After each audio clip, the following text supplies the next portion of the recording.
The entire restaurant went silent.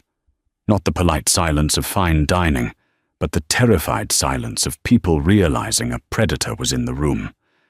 Dante Falcone, the capo of the Chicago outfit, was watching his 5-year-old niece scream at the top of her lungs.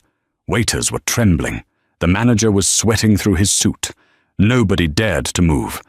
Dante's hand was inching toward his jacket, his patience snapping. Then she appeared. A nobody. A waitress with messy hair and a stained apron. She didn't bow. She didn't apologize. She just knelt down, looked the screaming child in the eyes, and whispered 6 words in a dialect that shouldn't have existed outside of a tiny, blood-soaked village in Sicily. The child stopped instantly. But Dante, the man who hadn't felt fear in 20 years, he froze. Because he knew that voice. He knew that lullaby. And he knew that the woman singing it was supposed to be dead. What happened next wasn't just a romance. It was a war. The clock on the wall of La Lumière read 8:15 p.m., the peak of the dinner rush. For Elena Vance, it felt like the shift had already lasted a decade. Her feet throbbed inside cheap black flats that were 2 months past their expiration date. She balanced a tray of crystal flutes, weaving through the crowded tables of Chicago's most pretentious French restaurant. Elena, table 4 needs water. Table 7 wants to send back the steak. Move it! Henri, the floor manager, snapped his fingers in her face. Henri was a petty tyrant who enjoyed making Elena's life miserable because she was the only one who wouldn't flirt with him to get better tips. I'm on it, Henri, she muttered, keeping her head down. She couldn't afford to lose this job. Her rent was 3 weeks late, and the landlord, Mr. Kowalski, had threatened to change the locks by Friday. The atmosphere in the restaurant shifted abruptly. It was a physical change, like the air pressure dropping before a tornado. The heavy oak doors swung open, and 3 men walked in. The first 2 were mountains of muscle in dark suits, their eyes scanning the room with professional paranoia. But the 3rd man, he sucked the oxygen out of the room. He was tall, wearing a charcoal Brioni suit that cost more than Eleanor made in 5 years. He had jet black hair, swept back, and eyes the color of frozen steel. Dante Falcone. Even Eleanor, who tried to ignore the news, knew who he was. The press called him a businessman. The streets called him the Butcher. He was the acting head of the Falcone crime family, the most powerful organization in the Midwest. But tonight, the monster had a shadow. Holding his hand was a tiny girl, maybe 5 years old, wearing a velvet dress that looked uncomfortable.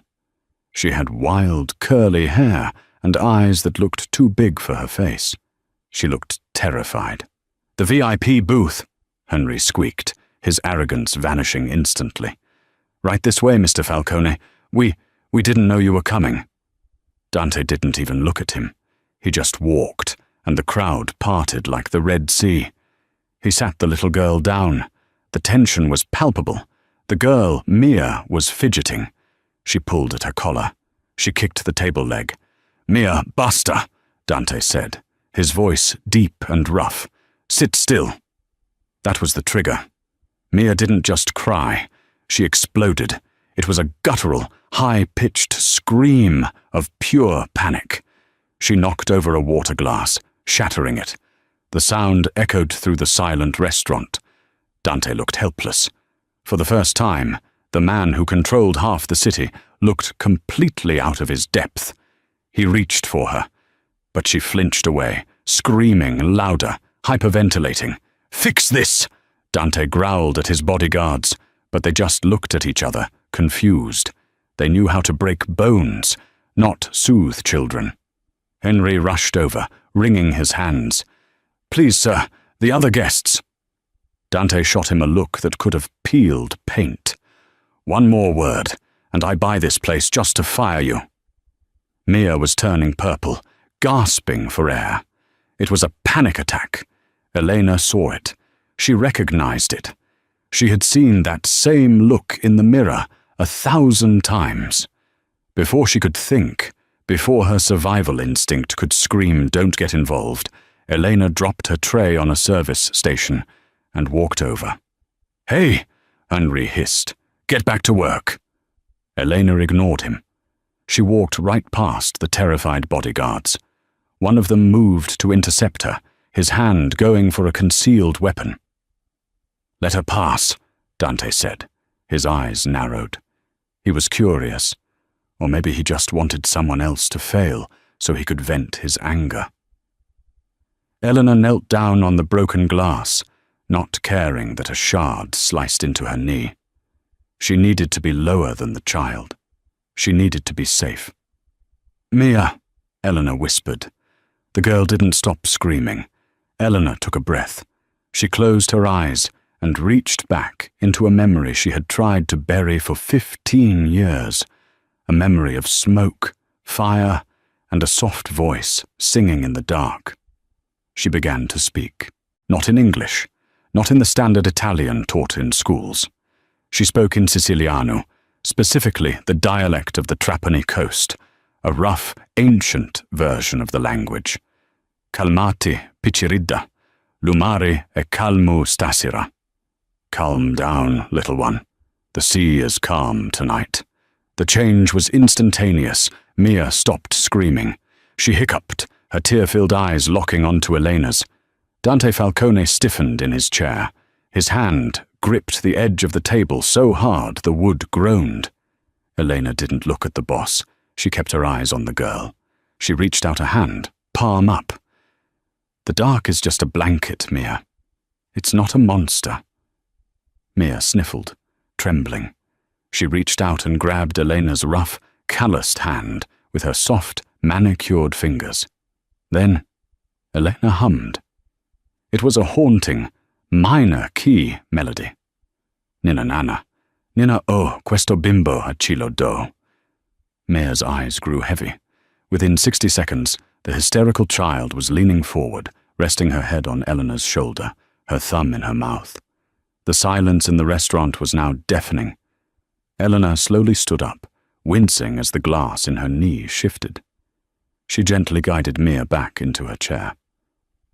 "She's just tired," Elena said softly, her voice returning to her flat American accent. She was overwhelmed. Too much noise. She turned to leave. She didn't want a tip. She wanted to disappear. She felt the eyes on her. Not just the diner's, but his eyes.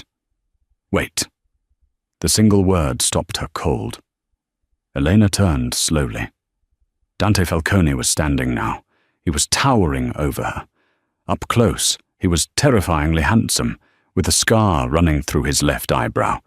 But he wasn't looking at her like a man looks at a woman. He was looking at her like a man looks at a ghost. "Where did you learn that dialect?" Dante asked. His voice was quiet, but it carried the weight of a loaded gun. "I picked it up," Elena lied, her heart hammering against her ribs. "My grandmother was Italian, from Rome." "Rome," Dante repeated, stepping closer. He invaded her personal space, smelling of expensive tobacco and danger. "Romans don't speak the dialect of Castellamare, and they certainly don't know the song of the Falcone family." Elena went pale. "It's a common lullaby, sir. Excuse me. I have tables to wait on."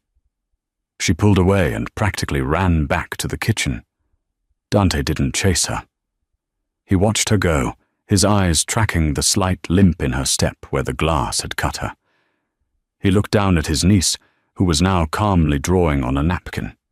He pulled out his phone. He didn't dial a number. He just pressed a single button. "Luca," he said into the device, never taking his eyes off the kitchen door. "The waitress at Le Lumiere. Brown hair, hazel eyes. Name tag, says Elena." He paused, watching Henri yell at her near the service station. "Find everything. Where she lives, who she sleeps with, what she eats, and find out why she speaks the language of a dead village. "Consider it done, Capo," the voice on the other end replied. Dante hung up. He sat back down, picked up his wine, and took a sip.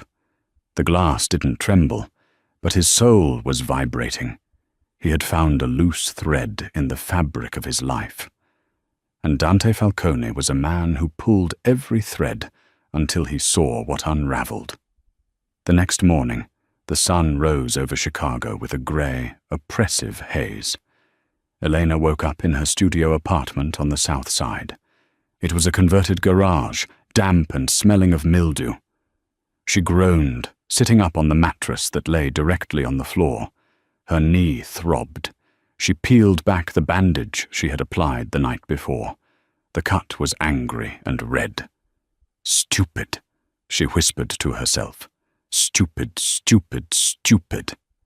She walked to the tiny kitchenette and boiled water for instant coffee. She had barely slept. Every time she closed her eyes, she saw Dante Falcone's eyes. They were like X-rays. He had seen through the lie instantly. She shouldn't have spoken. She should have let the kid scream. But Elena had a weakness for children. It was the only crack in her armor. She walked to the mirror. Her face was gaunt, stress lines appearing around her eyes, even though she was only 24. She touched the silver locket around her neck, the only thing she had left from before. "I have to move," she thought. "He's going to check. Men like that always check." But move where? She had $40 in her bank account. Suddenly, a heavy pounding on her door made her jump. She spilled the hot coffee on her hand. "Open up! Police!" Elena's blood ran cold. She didn't move. "We know you're in there, Vance. Open the damn door." She unlocked the deadbolt. 2 uniformed officers pushed past her, not bothering to show a warrant. They looked around the tiny, pathetic apartment with sneers of disgust. What is this?" Elena asked, pulling her robe tighter. "Noise complaint," the older officer said, kicking a pile of laundry. "I haven't made a sound. I was sleeping. We also got a tip about drugs," the officer said, reaching into his pocket and pulling out a small, clear bag of white powder. He tossed it onto her unmade bed. "Look at that. Possession with intent to distribute." Elena stared at the bag. "That's not mine. I saw you put it there." The officer stepped close, looming over her. "You have 2 choices, Miss Vance. You come down to the station, we book you, you lose your job, and you go into the system. Or what? Or you go with the gentleman waiting outside." Eleanor looked through the cracked window. A black SUV with tinted windows was idling at the curb. It wasn't a police car. It was a hearse for the living. She realized then that the police weren't here to arrest her. They were the delivery service. "I need to get dressed," she said, her voice shaking. 10 minutes later, Eleanor walked out of her apartment. She wore her only good pair of jeans and a thick sweater. She clutched her purse like a shield. The officers didn't handcuff her. They just pointed to the SUV. The back door opened. Sitting inside wasn't Dante. It was a younger man, sharp-featured, wearing glasses and typing on a tablet. This was Luca, Dante's consigliere, his right hand and master of information. "Get in, Elena," Luca said without looking up. She hesitated. "Am I being kidnapped?" "You're being promoted," Luca said dryly. "Get in before the neighbors start filming." Elena climbed in. The interior smelled of leather and sanitizer. As the car pulled away, merging into the traffic of Wacker Drive, Luca turned the tablet toward her. Elena Vance, born in Ohio. Foster care system from age 6 to 18. No record of parents. High school dropout. Fired from 3 jobs in the last 2 years. Currently $400 in debt. Luca looked at her over the rim of his glasses. "You are a ghost, Elena. You exist on paper, but there is no depth. No childhood photos, no friends, no social media. I like my privacy, she said, staring straight ahead. Nobody likes privacy this much unless they are hiding from something, Luca countered. But here is the interesting part. We ran your voice print from the restaurant security cameras. Eleanor stopped breathing. The dialect you spoke, Luca continued, tapping the screen. Linguists say it's almost extinct. It's from a village called San Vito. Do you know who came from San Vito? Elena stayed silent. Dante's wife came from San Vito. She died 4 years ago in a car bomb intended for Dante. That little girl, Mia? That's her daughter. Mia hasn't spoken a word since the explosion. She hasn't slept through the night in 4 years. Until last night. The car turned off the main road, heading toward the wealthy estates of Lake Forest. They were approaching the Falcone compound. Why am I here? Elena asked. Because the boss wants to know how a girl from Ohio knows the lullaby of a dead woman, Luca said, closing the tablet cover with a snap. And because Mia asked for you. Mia spoke. No. She drew a picture. Luca pulled a piece of paper from his pocket and handed it to her. It was a crayon drawing, a stick figure of a little girl, a stick figure of a tall, dark man, and in the middle, holding both their hands, a woman with brown hair and a bright yellow light around her. The boss doesn't believe in coincidences, Luca said, as the massive iron gates of the Falcone estate rolled open. He believes in leverage. And right now, you are the only leverage he has to get his niece back from the darkness. The car stopped in front of a mansion that looked more like a fortress. Stone walls, cameras everywhere, guards with assault rifles patrolling the perimeter. The door opened. Dante Falcone was standing on the steps. He wasn't wearing a suit today. He was wearing black shirt, sleeves rolled up, revealing tattoos that marked him as a man of violence. He walked down the steps and opened Elena's door himself.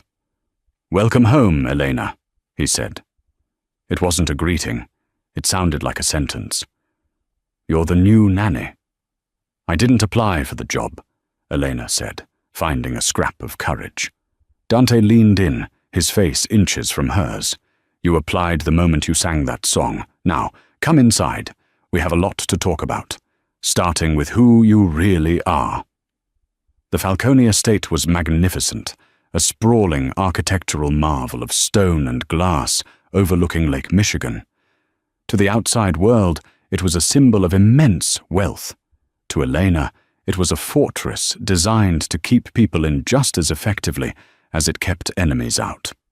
"This is your room," Luca said, opening a heavy oak door on the second floor. The room was larger than Eleanor's entire apartment. It had a 4-poster bed, a balcony with a view of the manicured gardens, and an ensuite bathroom stocked with perfumes that cost more than a month of her waitress salary. "It's next to Mia's room," Luca explained, pointing to a connecting door. "That door is to remain unlocked at all times. The door to the hallway, well, the guards will be stationed outside for your protection." "For my imprisonment," Elena corrected, running a hand over the silk bedspread. "Semantics," Luca shrugged. "Dante expects you at dinner in 1 hour. Dress appropriately. The closet is stocked." When Luca left, Elena rushed to the balcony doors. Locked, she checked the windows. Reinforced glass. She was trapped. She went to the closet. It was filled with clothes in her size. Dresses, slacks, cashmere sweaters. The precision of it made her shiver. They had measured her with their eyes, analyzed her frame, and bought a new wardrobe in the span of 12 hours. It was a display of power. She chose a simple navy blue dress that was modest and functional. She wasn't here to play dress-up. She was here to survive until she could escape. At 7 p.m. sharp, a guard escorted her to the dining room. The table was long enough to seat 20 people, but it was only set for 3. Dante sat at the head, Mia to his right. Mia's face lit up when she saw Elena. She didn't speak, but she wiggled in her chair and patted the empty seat next to her. Dante didn't stand up. He watched Elena walk across the room, his gaze heavy and calculating. "Sit," he commanded. The dinner was an interrogation disguised as a meal. "So, Elena," Dante started, cutting into a rare steak. "Luca tells me your file is spotless. Too spotless. No parking tickets, no ex-boyfriends causing scenes. You live like a nun." "I like a quiet life," Elena said, helping Mia cut her chicken. She noticed Mia's hands were shaking. Elena gently placed her hand over the child's, stilling the tremors. "Most women your age are out at clubs, or building careers. You've been waiting tables at La Lumiere for 6 months. Before that, a diner in Ohio. Before that, a cleaning service in Detroit." Dante recited her work history without looking at notes. "You move around a lot." "I get bored easily," she lied. "Or you're running," Dante countered. He took a sip of red wine. "Who are you running from, Elena?" "The IRS," she quipped dryly. Dante's lip twitched. A ghost of a smile? No, it was a smirk of disbelief. "You have a sharp tongue. Careful you don't cut yourself with it." Suddenly, the sound of thunder cracked outside. A storm was rolling in off the lake. Mia froze. The fork dropped from her hand. Her breathing hitched, the panic rising instantly in her chest. The sound of thunder was too close to the sound of explosions. Dante stiffened. He looked ready to fight the weather himself. "Mia, it's just rain. Stop." His harsh tone only made it worse. Mia clamped her hands over her ears, her eyes squeezing shut, a silent scream building in her throat. Elena moved before Dante could stand. She abandoned her food and pulled her chair closer to Mia. She didn't hug the girl. Hugs could feel like traps to a traumatized child. Instead, she started tapping a rhythm on the table. Tap, tap, tap, tap, tap. She began to hum, low and steady under the sound of the thunder. It wasn't the lullaby this time. It was a rhythmic, grounding chant.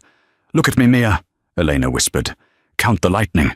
1, 2, 3. A flash lit up the room. "Boom," Elena whispered softly. "See? The sky is just taking pictures." Mia opened one eye. She looked at Elena, then at the window. "Taking pictures?" a small, raspy voice whispered. Dante dropped his knife. It clattered against the china plate. He stared at his niece. It was the first time she had spoken in 4 years. "Yes," Elena said, ignoring Dante's shock and keeping her focus entirely on the child. "The angels are having a photo shoot. They need the flash because it's dark." Mia let out a tiny, breathy giggle. "Silly angels." Dante looked at Elena. The suspicion in his eyes was warring with something else. Gratitude? Awe? He looked like a man who had just seen water turn into wine. The rest of the dinner passed in surreal silence. When it was time for bed, Elena put Mia to sleep. She sat by the bed until the girl's breathing was deep and even. When Elena exited the room, Dante was waiting in the hallway. He was leaning against the wall, the shadows hiding his eyes. "She spoke," Dante said.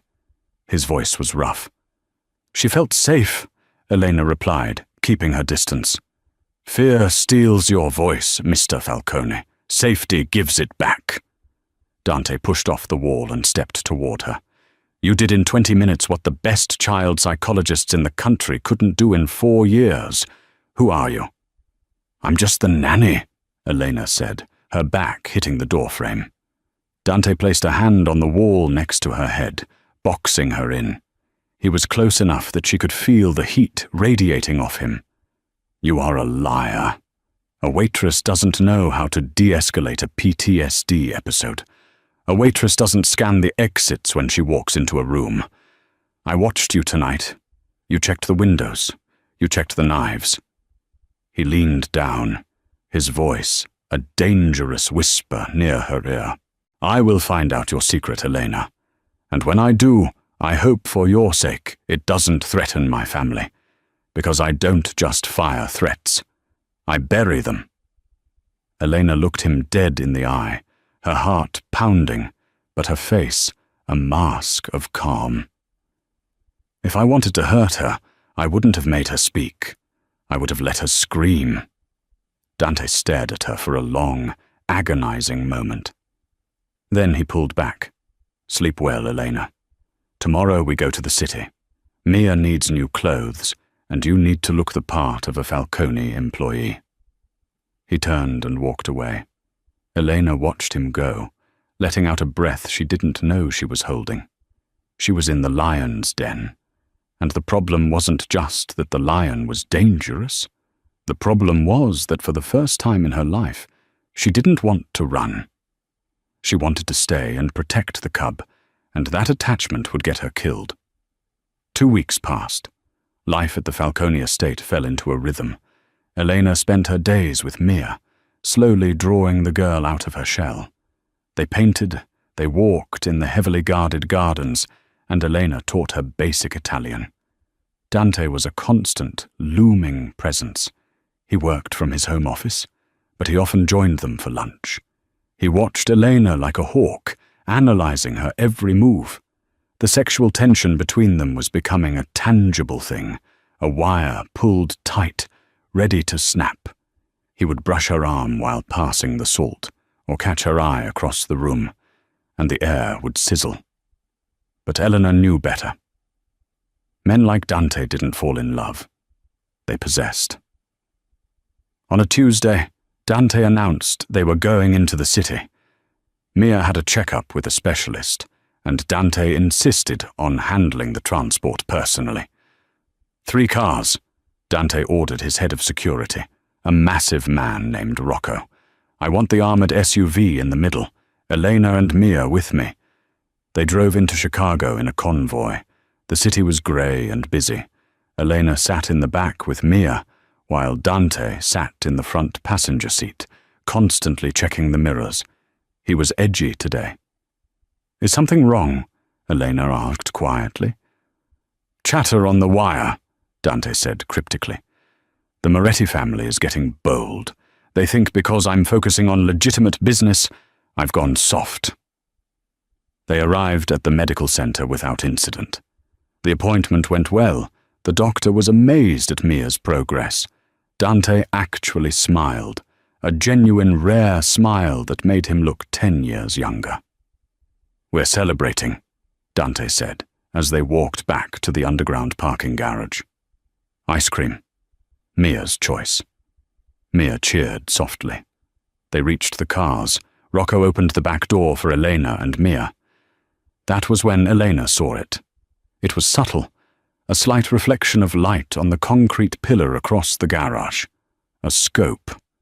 Her training, the training she had buried, the instincts from a life she had erased, screamed at her. "Down!" Elena didn't scream. She barked the command. She didn't just shout. She grabbed Mia by the collar of her coat and threw the child to the floor of the garage, diving on top of her. Crack! A high-caliber bullet shattered the window where Mia's head had been a second ago. Chaos erupted. "Sniper, get cover!" Rocco screamed, drawing his weapon. Gunfire erupted from 3 sides. A van screeched around the corner, sliding doors opening to reveal men in ski masks holding automatic rifles. Dante was already moving. He had drawn a silver handgun and was firing back with terrifying accuracy, taking cover behind the engine block of the SUV. "Elena, get her inside the car!" Dante roared. But the car was a death trap. The tires were blown out. Elena looked around. She was prone on the concrete, shielding Mia with her body. She saw the attackers flanking them. The Falcone guards were pinned down. They were losing. This wasn't a random hit. This was a setup. They knew the route. They knew the timing.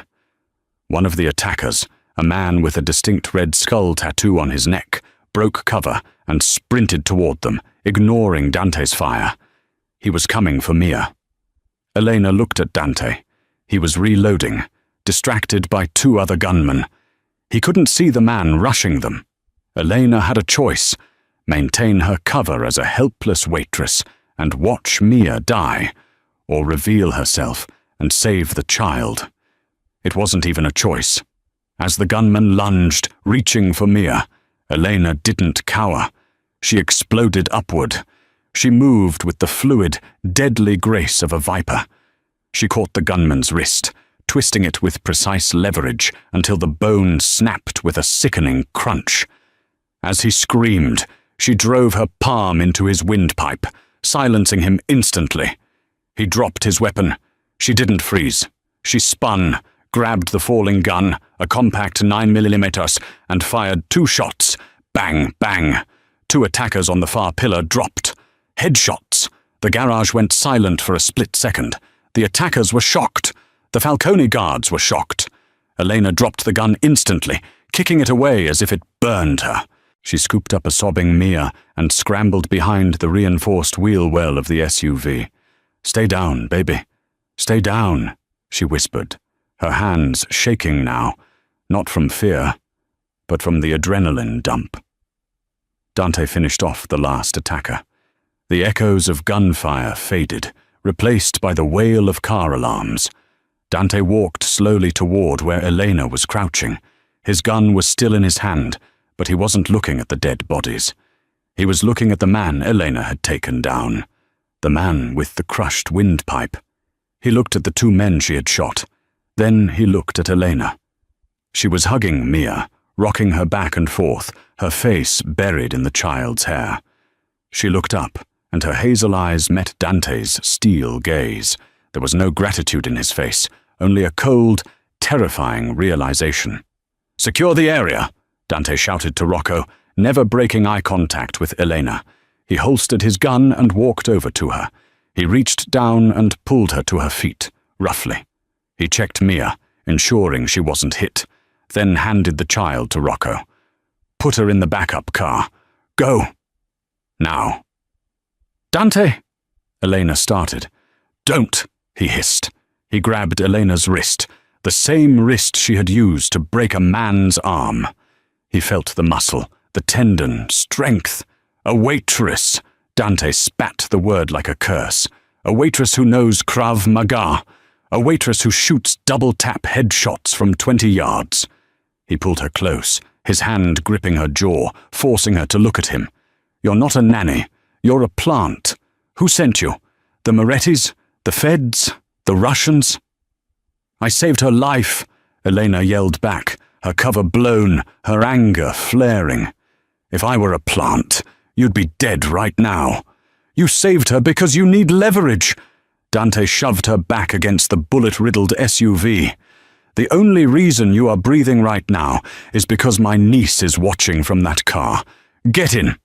"Dante, listen to me." "Get in the car, Elena," he said, his voice dropping to a deadly calm. "We are going home. And then we are going to the basement. And you are going to tell me exactly who you are, or I will tear this city apart to find out." Elena climbed into the car. She looked out the window at the carnage she had caused. She had saved Mia, but she had signed her own death warrant. As the convoy sped away, Elena saw Rocco talking on his phone, looking at the dead attackers. He looked pale. Elena narrowed her eyes. The attack had been too precise. The timing was perfect. Dante thought she was the traitor. But as she watched Rocco sweating in the rearview mirror, she realized the truth was much worse. The traitor was already inside the house, and Elena was the only one who could stop them, if Dante didn't kill her first. The basement of the Falcone Manor was soundproof.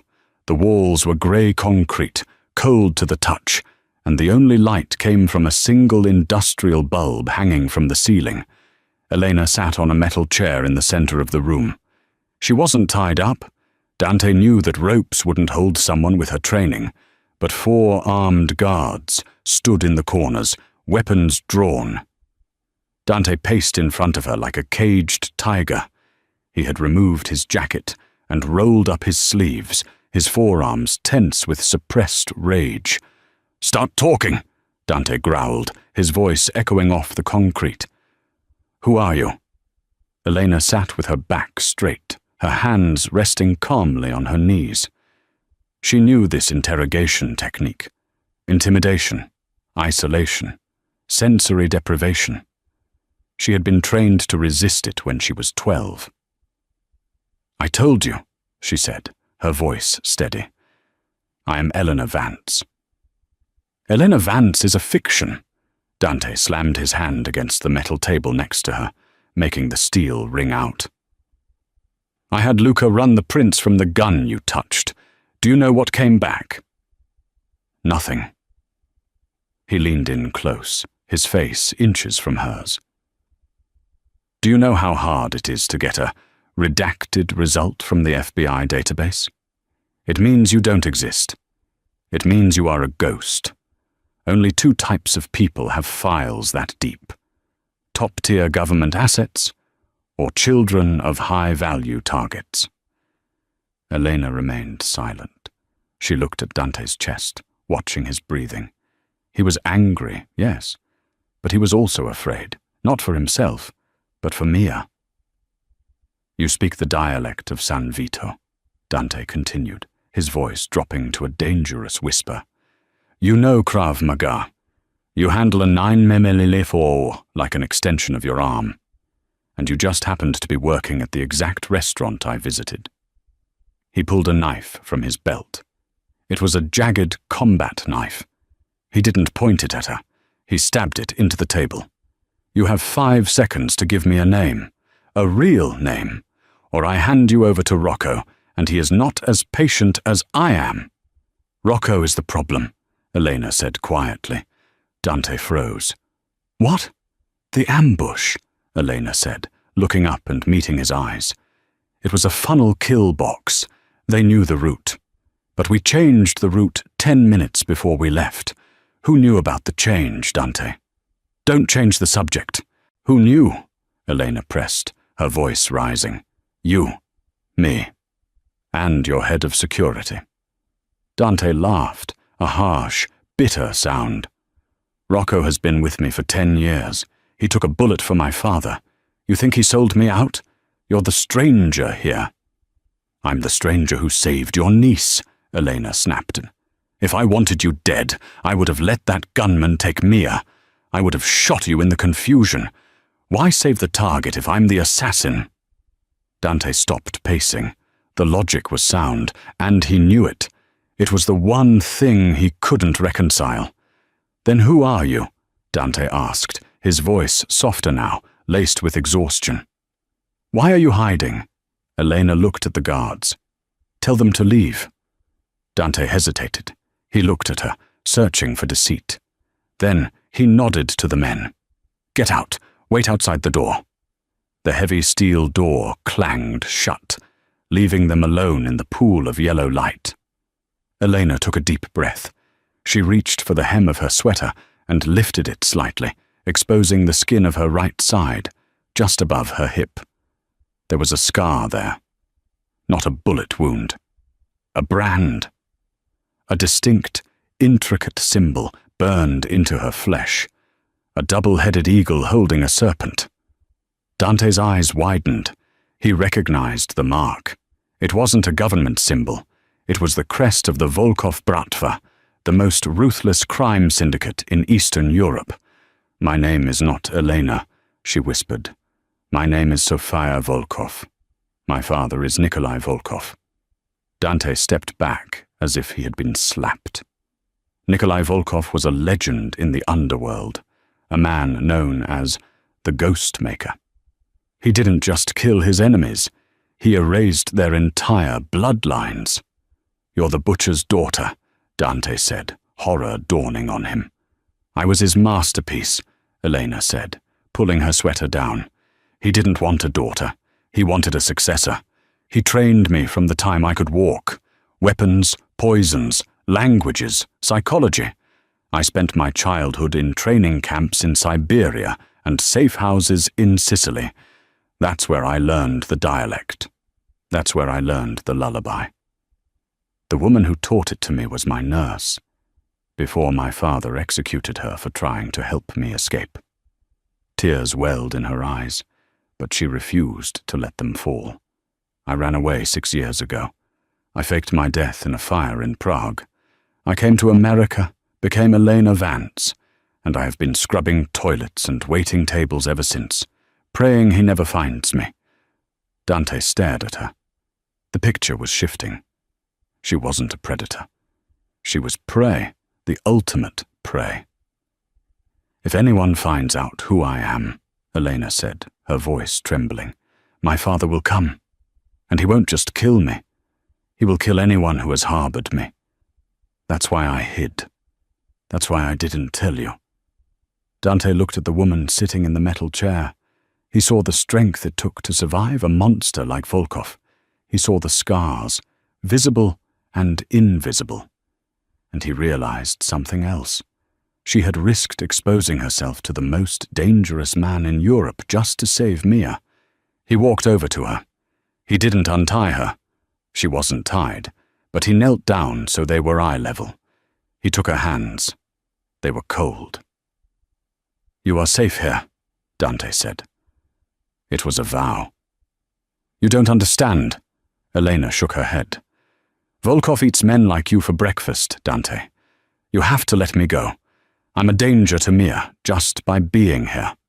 No, Dante said firmly. You are the only person who has made her smile in 4 years. You saved her life today. That makes you family, and Falcones protect family. He stood up and offered her a hand. Come upstairs. You need a drink, and we need to talk about Rocco. You believe me? Elena asked, hesitant. I believe the fear in your eyes when you mentioned your father, Dante said. And I believe that if you were lying, you would have come up with a story that didn't involve being the heir to the Russian Mafia. He pulled her to her feet. The dynamic had shifted. They were no longer captor and prisoner. They were partners.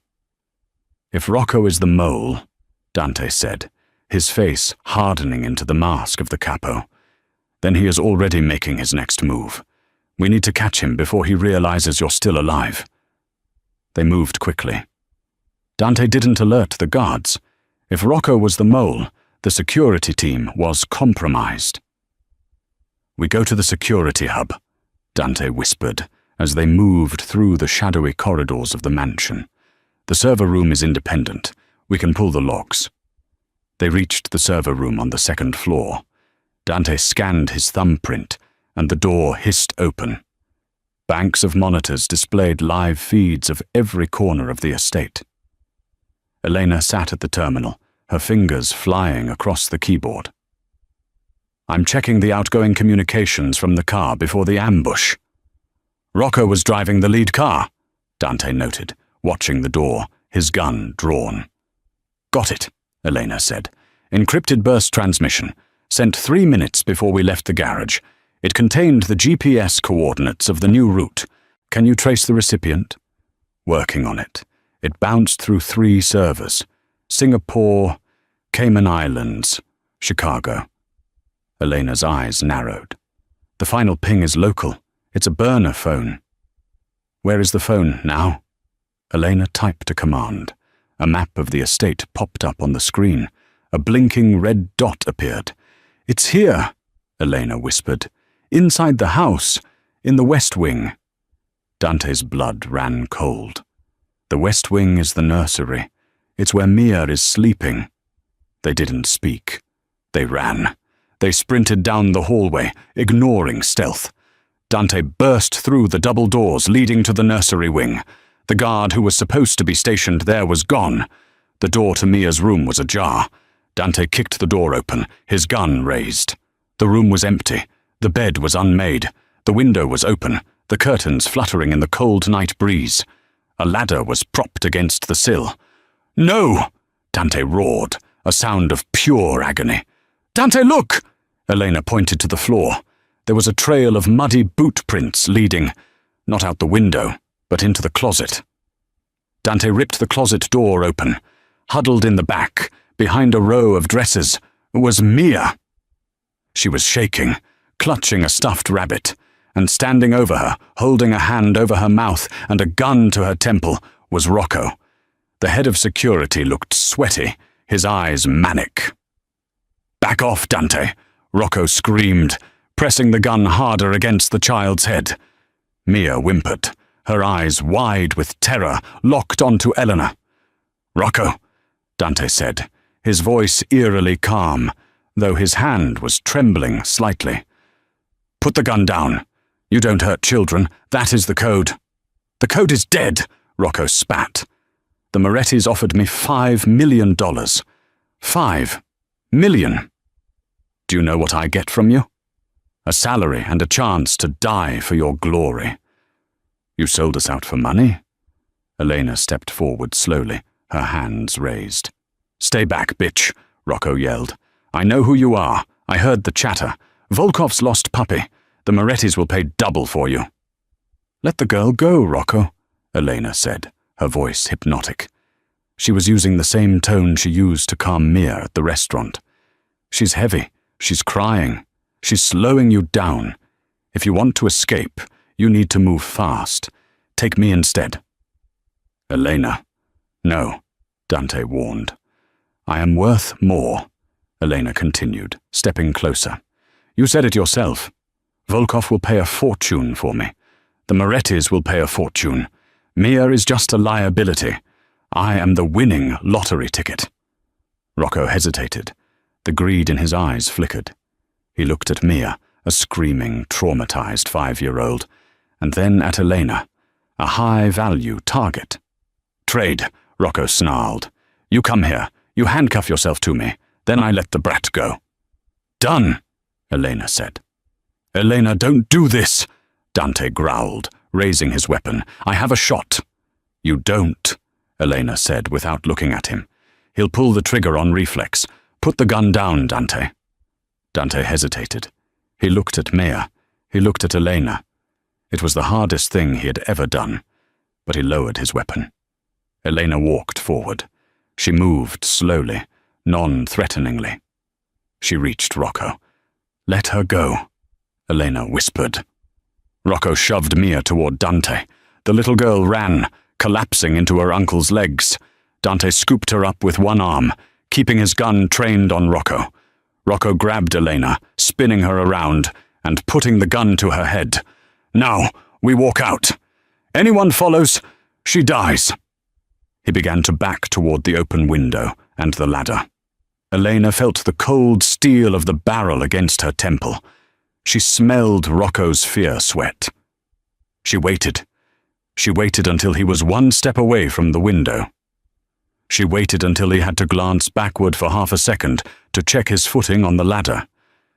That half second was all she needed. Elena dropped her weight, going limp. It was a move Rocco didn't expect. He stumbled, the gun slipping upward. Elena twisted, grabbing his gun hand with both of hers. She didn't try to disarm him. She directed the weapon. Bang! The gun went off, the bullet shattering the ceiling plaster. Simultaneously, Elena drove her elbow backward into Rocco's solar plexus, knocking the wind out of him. Dante didn't hesitate. He shielded Mia's eyes with his hand and raised his gun. Bang! A single shot. Rocco's head snapped back. He collapsed backward, falling out the open window. There was a dull thud from the garden below. Silence returned to the room. Elena stood there, panting, rubbing her wrist. She turned to look at Dante. Dante was holding Mia so tight his knuckles were white.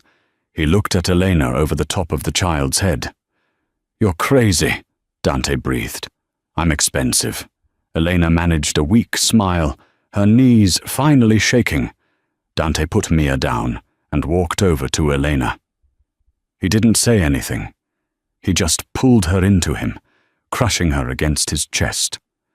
He buried his face in her neck, inhaling the scent of rain and gunpowder.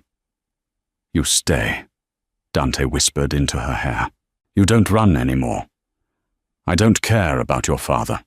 I don't care about the Morettis. You are mine now." Elena closed her eyes, leaning into him. For the first time in 6 years, she stopped calculating exits. But the peace was short-lived. Down in the garden, Rocco's phone, which had fallen out of his pocket, buzzed. Dante pulled away gently. He went to the window and looked down. He saw the phone lighting up in the grass next to the body. He went down the ladder, retrieved the phone, and looked at the screen. A text message had just come through. It wasn't from the Moretti family. The message read, "Did you secure the package? The Ghostmaker is landing in Chicago tonight. He wants his daughter." Dante stared at the screen. Rocco hadn't just been working for the local rivals. He had been brokering a deal with the devil himself. Elena's father wasn't just looking for her. He was here. The burner phone lit up with a death sentence. "The Ghostmaker is landing." Dante looked at Elena, the blue light casting shadows on his face. "I have a plane waiting. We can be gone by sunrise." Elena looked at the sleeping Mia, then at the man who had given her a home. "If we run, he burns the world to find us. He never stops, Dante, unless we stop him." She racked the slide of the custom Sig Sauer Dante handed her. "I'm done running." Dante grinned, a dark, predatory look returning to his eyes. "Good. I prefer a war anyway." At 2:00 a.m., the estate's iron gates exploded. An armored truck rammed through the burning wreckage, followed by black SUVs. 50 of Volkov's Spetsnaz-trained mercenaries swarmed the lawn. Dante's men rained fire from the roof, turning the night into a chaotic storm of tracers and screams, but the enemy breached the front doors within minutes. Dante and Elena held the high ground at the top of the grand staircase. Smoke grenades hissed across the marble foyer below, filling the hall with a blinding white fog. "Sophia!" A voice boomed from the smoke, a voice like gravel grinding on bone. "Come to Papa." Nikolai Volkov stepped through the haze, stepping over bodies without looking down. He wore a long wool coat and held a gold-plated revolver. "Give me the girl," he shouted, "and I might let your little boyfriend live." "She isn't going anywhere," Dante yelled, firing into the smoke. Volkov snapped his fingers. 2 mercenaries dropped from the ceiling vents behind Dante, tackling him. As Dante grappled with them, crashing into the railing, Volkov raised his gold revolver, aiming squarely at Dante's exposed back. "No!" Elena screamed. She didn't aim for Volkov. She aimed for the heavy chain holding the massive crystal chandelier directly above him. Bang! The chain snapped. 1/2 a ton of crystal and brass plummeted. Volkov looked up a split second too late. The fixture crashed into him, pinning his legs to the marble floor with a sickening crunch. Elena vaulted over the railing, dropping 10 feet to the floor. She rolled and came up with her gun raised. Volkov was clawing for his revolver, blood trickling from his mouth. Elena kicked the weapon away. "Sophia!" Volkov wheezed, his eyes full of malice. "You cannot kill me. I am your father. I made you." "You died in a fire 6 years ago," Elena said, her voice steady. "You are a Volkov," he hissed. "Blood calls to blood. You don't have the stomach to end this." Elena looked at the monster who had haunted her nightmares. Then she looked up at Dante, who had thrown his attacker over the railing and was watching her, letting her choose. "I'm not killing you because I'm a Volkov," she whispered, stepping closer. "I'm killing you because I'm a Falcone." She pulled the trigger. The gunshot echoed through the silent house, ending the reign of the Ghostmaker. Dante limped down the stairs, stepping over the glass. He didn't speak.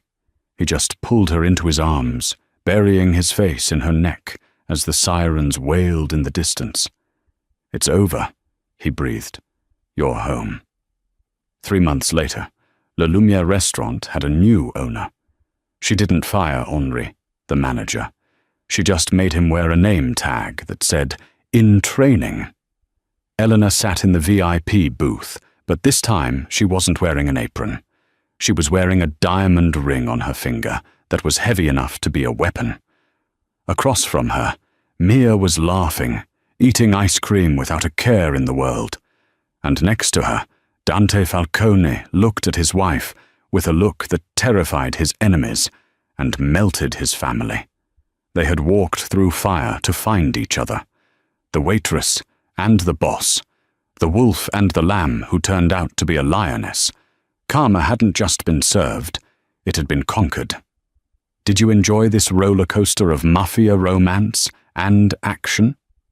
If you want more stories about underdogs rising up and taking what's theirs, please smash that like button. It really helps the channel grow. Don't forget to share this video with a friend who loves a good twist and subscribe so you never miss a new story. Thanks for watching.